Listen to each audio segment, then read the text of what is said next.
voices in my head, they counsel me, they understand, they talk to me.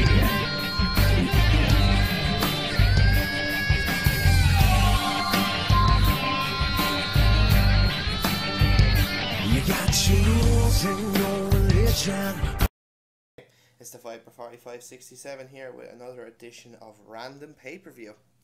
This is going to be WWE SummerSlam 2008. So yeah, so we're getting along in the series now. I've done a good few of the videos so far. I think I'm enjoying doing just random pay-per-views. Like I'm going to do a couple of 2008 because that was one of my favourite years. It was one of the better years for WWE in my opinion. They had some really good pay-per-views, but I'm not going to do, like we say SummerSlam, next pay-per-view be Unforgiven, whatever, blah, etc, etc. I'm going to basically say it now, it's not going to be random. It's basically going to be the next couple of ones are going to be from 08, including I'm going to do WrestleMania. I might do a couple more as well, so as I go along. But WrestleMania won't be for another little while. But yeah, so this was a really good pay-per-view, I must say. I thought it was a really good, a couple of good matches, a really good segment between HBK and Jericho. We'll get into that a little later. This was in, where was it again? Bear with me for a minute. This was in the Concio Fieldhouse in Indianapolis, Indiana, in a crowd of over just 12,500, which is small for a SummerSlam crowd in my opinion, but hey. So yeah, the first match was M.V.P defeating Jeff Hardy in a decent opening match. I must say this was pretty decent, really good. 2.5 stars I give it. Some good stuff. Jeff rams MVP into the bar, and then a springboard dropkick gets 2 for Jeff. Belly to belly from MVP, that sends Jeff into the turnbuckle, that gets 2, which was actually quite nice. Crossface from MVP, but Jeff gets out of it. Nice right hand from MVP, which was fucking sweet. Neck breaker, and then Jeff goes to the top for the Whisper in the Wind. Shelton Benjamin comes out to distract Jeff, but Jeff gets rid of him and does a plancher onto him, but MVP gets back, gets more of the momentum, and then basically gets the drive-by kick to get the win. So yeah, a decent match. Like it was probably could have been a bit better, probably, but hey, what can you, like, it was a good start to the show. 2.5 star match. Could go 3 stars if you wanted to, but I just think, in my opinion, it was a 2.5 star match. So yeah. Then we get Santino and Beth Phoenix talking to Maria. Santino says, "You've really let yourself go since we broke up, all that." Beth basically grabs Santino and says, "He's all mine." And basically Santino goes, "This is awkward." And all this, so yeah. So that leads up to the next match. Santino Marella and Beth Phoenix defeat Mickie James and Kofi Kingston in a funny but good match to win the Intercontinental and Women's Championships respectively. 2 and 1/4 star match. I thought it was pretty fun. Like, it was good. Santino doing his comedian bits and all that, which was quite funny. Dropkick from Mickie on Beth, I should say. Kofi then with a crossbody onto Santino, then an uppercut from Kofi. Neckbreaker then on the ropes from Santino, and then Kofi was going to do, I think, a suicide dive, but Santino basically just goes into Beth Phoenix's arms, which was absolutely fucking hilarious. Santino comes back in with a snap suplex and a drop kick from Mickie James to Santino. Hurricane Rana from Mickie James on Beth, and then a DT from Mickie on Santino. But Beth then gets the upper hand by giving her the glam slam for the win. So funny match, good though as well. It was pretty decent. The crowd into it as well. It's much better than I was expecting. Let's just say that. So yeah, 2 and 1/4 star match. I have no problem with it. Much better than probably had any right to be. So yeah. So next then we have the Shawn Michaels segment and Jericho segment. But this was fucking awesome. This was probably one of the best segments I've probably ever seen. It's probably one of the best I've seen personally, but it's probably not the best, but like, it was definitely just the way it was done, and basically for a pay-per-view it was excellent. Like, usually I don't like segments on a pay-per-view like this long, but this worked, like, and it worked to an absolute fucking treat. HBK comes out with his wife Rebecca. He had a real elevation with the doctors. They want him to stay away from wrestling, but at the end of the day it's his decision. They say that basically to give their opinion, but at the end of the day it is up to the guy really at the end, which is the truth really. But he said, I think it's time for me to walk away. I think it's time to kind of agree with the doctors. I regret not. And he talks about being with D-Generation X, the Montreal screw job, losing his smile, which was stupid. Well, not stupid, but you know what I mean. Retiring Ric Flair earlier that year. But it's not going to be a popular decision amongst the crowd. Jericho comes out. Jericho says, no, Jericho is not going to go. You're not going out on your terms. I want you to say it was Chris Jericho that retired you and all that. I made your eye unrepairable. Not unrepairable, but like the fact that it won't be 100%. You need to say to me, I earned it. Say Jericho put you out for good. HBK says, Jericho, you're a selfish human being. Jericho says, tell your kids that Jericho is one who put their daddy out of the business. HBK says, well, you do me a favour. You sit your wife down, your kids down, and say that you will never be Shawn Michaels. So Jericho, I think HBK is kind of moving. He kind of moves. Jericho hits Rebecca right in the face. It was fucking brilliant. Jericho's reaction was absolutely fucking priceless. Brilliant. Like, a bit of remorse, but at the same time, kind of like, yeah, I did it. And HBK's face was good. So, and plus Rebecca done it quite well, I must say. I'll give her that. She done pretty damn well. So yeah. And she didn't look like a dope as well. Like, she took it like a man, basically. So, we'll give her props for that. So, next match then. Matt Hardy defeats Mark Henry by disqualification. I don't know what they were doing with this match, to be completely and utterly, if I'm being honest with you. Literally, I don't know. They started off the match. Matt goes for twist, gets the twist of fate, he goes for the pin, and Tony Atlas pushes him out of the ring and beats the crap out of him a lot. And then Mark Henry gets up. Obviously, they attack him. Jeff comes out to make the save and all that. They do their stuff and all that. But like, what the fuck was this all about? Like, why do that? Like, fair enough, I know Jericho, they wants to have the segment on SummerSlam. Oh, excuse me. But, like, for fuck's sake, like, that's not... Like, fair enough, yeah, Mark Henry versus Matt Hardy wasn't going to be a great match to begin with anyway, but still not the fucking point. You give the guys a little bit of time. But, hey, it's just the way it goes, really, so I'm going to give it a straight up dud. So, yeah, I think it's absolutely fucking ridiculous. It was absolutely ridiculous, in my opinion. So, yeah, so we'll get away from that now, shall we? And we'll get ready for the next match, which is for the world title. CM Punk defends and defeats JBL. Good match. It was good. It was better than I expected. I'll give it 2.5. It's the most really you can give this match. JBL basically, like, their promo. I always remember actually watching the Raws leading up to this fact that he was trying to get CM Punk, to drink a bottle of Jack Daniels. And basically CM Punk just pours it in his face, basically. Just, like, it's the total opposite. Like, CM Punk, not a rich guy. He likes drinking Pepsi, whatever.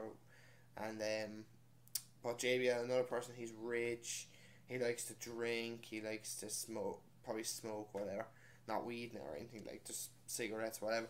But CM Punk is the opposite to what anything JBL. So this is what I like the match, like two complete opposites. So, but some stiff kicks from Punk and then a drop kick, and then it was followed by a suicide dive, crossbody from Punk as well. Oh, excuse me. JBL then with a fallaway slam from the second rope, which was nice. Boot to the face gets 2 for JBL. Super suplex. Oh, excuse me. Suplex from JBL that gets 2. Needs the face from Punk in the corner, obviously. And then the bulldog, and then a clothesline from JBL. Heel kick from Punk, and then a superplex from JBL. Punk is busted open because I think it's the elbow hits the back of the head of Punk. Oh, it looked fucking awful, man. Jeez. But CM Punk goes for the GTS, he gets it, and that gets the win. So, yeah, decent match. It's probably the most you'll get between these two guys, if I'm being completely honest. But yeah, it wasn't as bad as I first thought it would be. But 2.5 stars is probably the most you could give for that match, really, if I'm being completely honest. So, yeah. So, Punk lives to fight another day. So, next match then, Triple H defeats the Great Khali to retain the WWF Championship. Yeah, this match wasn't good. I'll give it a 1.5 stars. I don't think it was... It's the fact that, like, this is... the second straight year Great Khali is in a WWE title match. Last year, or was it world title last year? I think it was world title. Yeah, it was world title last year, sorry. But still, like, to be in the main event like a world title / WWE title match, Great Khali won at SummerSlam the year before that pay-per-view against Batista. Like, I just like, there's other guys in the company. What about Jeff Hardy? Like, fair enough, I don't know, I don't get WWE.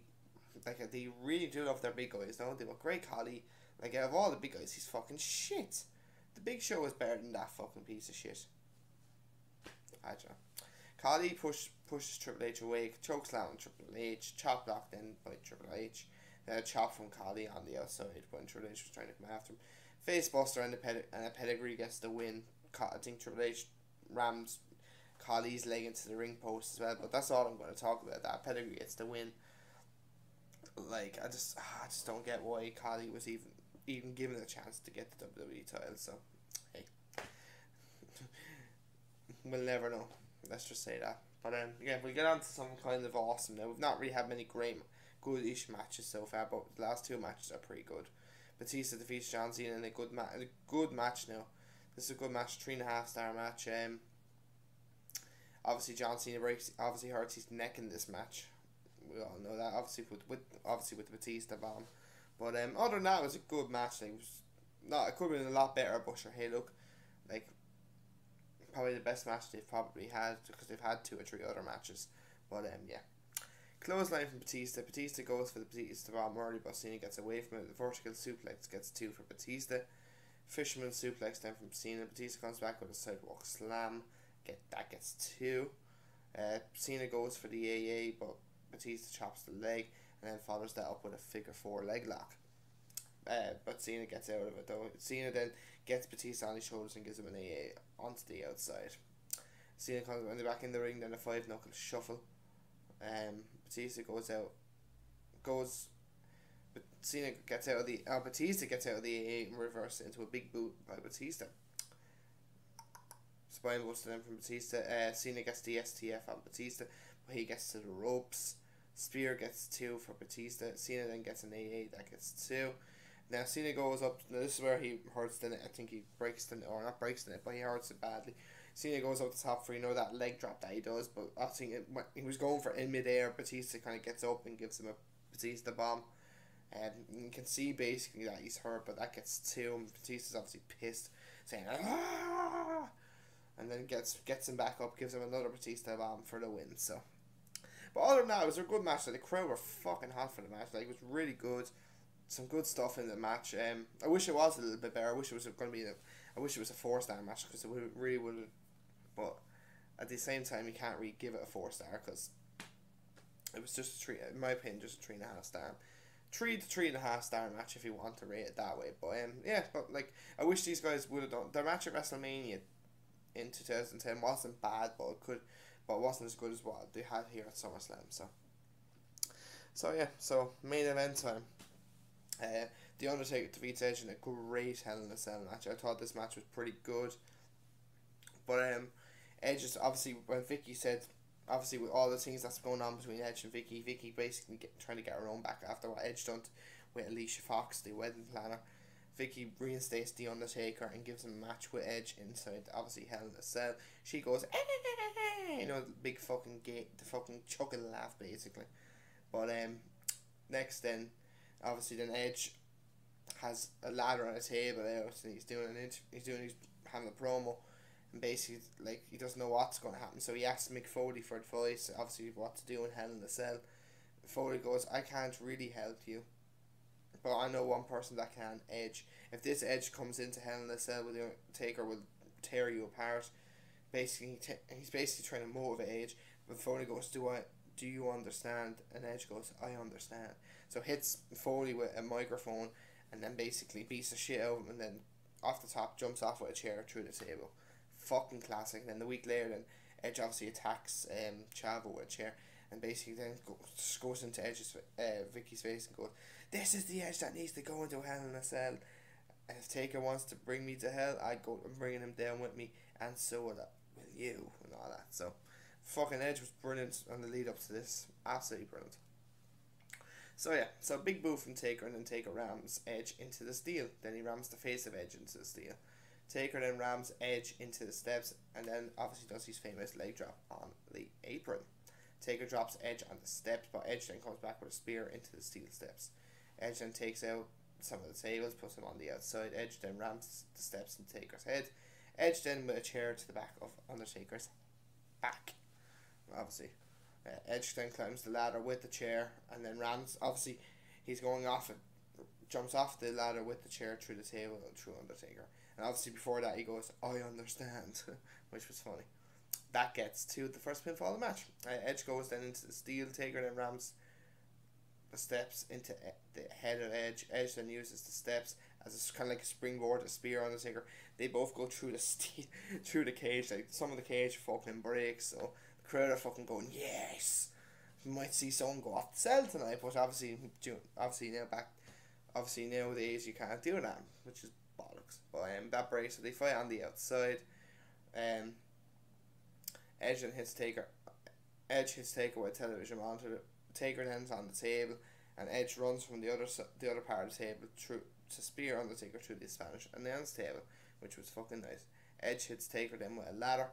Edge then hits Taker then, obviously like it was at Survivor Series 2007, hits him with a television camera, but this time it only gets 2. Taker then gets a chokeslam for 2. Taker then gets the last ride, but he goes for the last ride, but Edge goes low, and Impalo DDT gets 2, and then Taker comes back with a spear. Brilliant. Taker then finally gets the last ride, but he gets 2. He goes for old school. Edge is obviously on the top, so Taker just fucking launches him off through the two tables. Taker then hits Edge with the television camera, and then a concerto, and then the tombstone gets the win. So, fantastic match, 4.5 stars. It was a great match. Like, they kicked their Edge. Undertaker really did kick the shit out of Edge. After the match, he gets 2 ladders, sets Edge up on one, he climbs up another, and chokeslams him through the ring straight to hell. So, and also Vicky Guerrero and the La Familia, we might as well call them, were watching the match also, which I do not give a flying fuck. So yeah, great fucking match. The last 2 matches of the show were excellent. Well, were good. Like, Taker Edge was great. Batista and good were very good. Like, so overall, like, the pay-per-view itself was pretty damn good. Like, it was decent. Like, there was a couple of bad matches, but there were also some good in there. And then obviously with the segment then with HBK and Jericho, like, that really was good. I'm going to give it an 8 out of 10. That includes the segment, so I give it 8 out of 10. It was a pretty decent SummerSlam, if I'm being completely honest. I enjoyed most of it. 1 or 2 matches obviously pissed me off, but other than that, like, the rest of them were pretty decent. So yeah, so I'll be back tomorrow with a Raw review, and obviously back then on Friday, hopefully with an Impact review. I'm also going to watch actually this World Cup thing of TNA. They're doing a World Cup of Wrestling. I might watch that, and then if I think it's any good, I'll give it a review with the Impact. But if I don't think it's any good, I won't review it. So look, guys, I will talk to you guys tomorrow, hopefully, and enjoy the rest of your day. So take it easy, guys.